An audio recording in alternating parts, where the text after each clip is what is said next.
Do you practice goal settings and vision boards? If so, what avenues do you take? How do you go about that? I love goal setting. I have to tell you, it is what drives me.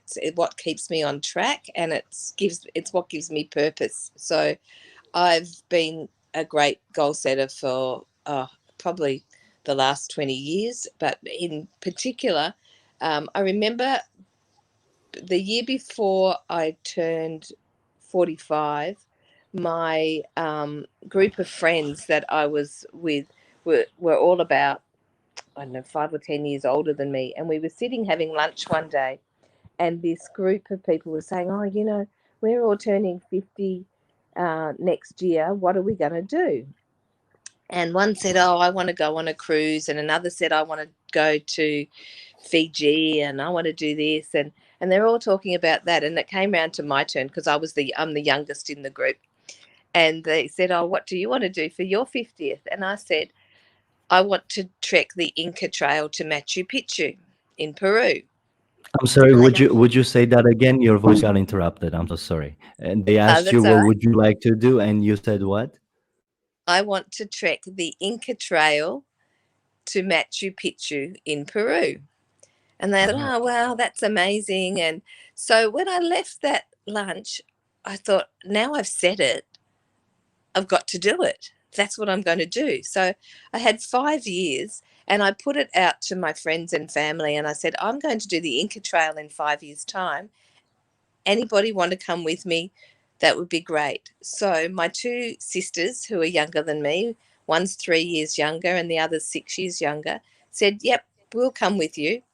So my goal setting for that was we set up a joint sisters bank account and we put $100 in that account every month for 5 years.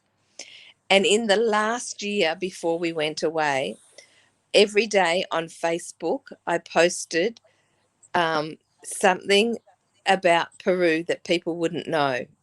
And it was fascinating to come up with all these really strange things that happen in Peru, like some mhm. of them, like eating guinea pigs, not so great.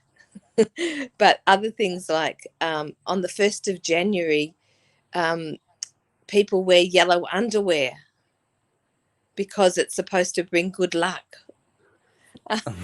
And just really, I'm so okay with that.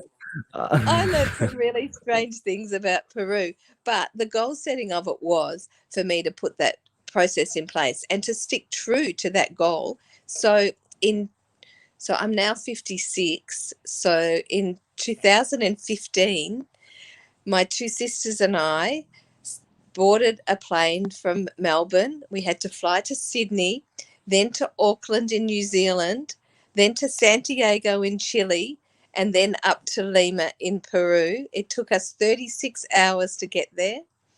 And then we spent 2 weeks discovering Peru, which included the 4-day trek to Machu Picchu, which Wow. was the hardest thing I've ever done. I did it when I was 50 years old.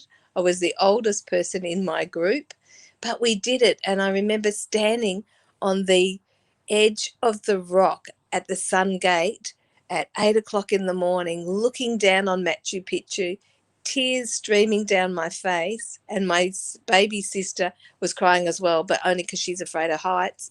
And we were just standing there looking at it, thinking, this is what goal settings are. This is it. This is everything to me, is reaching that goal.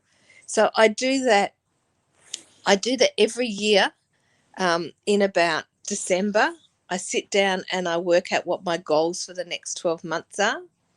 I have my big goals, like my 10-year goals, and for them I have a vision board. So I actually have in my office, I have a big piece of cardboard on the wall with all pictures about different things that I'm passionate about. So they include things like I want to buy a caravan in 5 years and travel around Australia.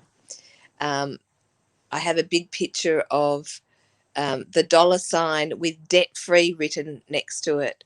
Family is really important to me. As I said earlier, I've got 4 children, and they mean the world to me. And one day I hope I'm going to be a grandma so I can look after my grandchildren. And my parents are both aging, and so I'm helping look after them at the moment. So things like that, that is on my office wall so that I see it every day and I'm reminded every day about what's important to me. And I set my goals accordingly and I work towards them. And if I'm not passionate about it, I won't work towards it. So then it drops off the goal setting list. But it really is uh, a great way of having direction and passion and having achievement in your life. Wow. That was amazing. Thank you so much, Sarah, for the detailed explanation and detailed answer. And that is correct. To put it in my own words, um, we every time we sleep and wake up, we have fresh brains, and our attention can go at any direction. So the more props, the more memories we can surround ourselves with towards our dreams and goals that can align with our internal wants and needs, the more happier life we'll have. And that's what you're describing. And for the future, that's where the vision boards come in. I personally believe in vision boards. I made one the second I came to this country because my ESL, English as a second language, but technically English is my fourth language because I studied Russian and French before English. So my teacher told me, my ESL teacher told me about making a vision board, and my vision board I had a nice that I got at the age of 26. On my vision board I wrote I want a house. I had a convertible Mustang in there. That's what I wanted. I ended up having my house, and instead of a Mustang, I ended up having a Mercedes. I don't complain. So, but vision boards, in my case, it did work, and I actually updated my vision board. I made another one for the next 15, 20 years. And yeah, so basically, the only person I compete myself is myself from previously. So this vision board is competing with the previous vision board. In other words, that's my story.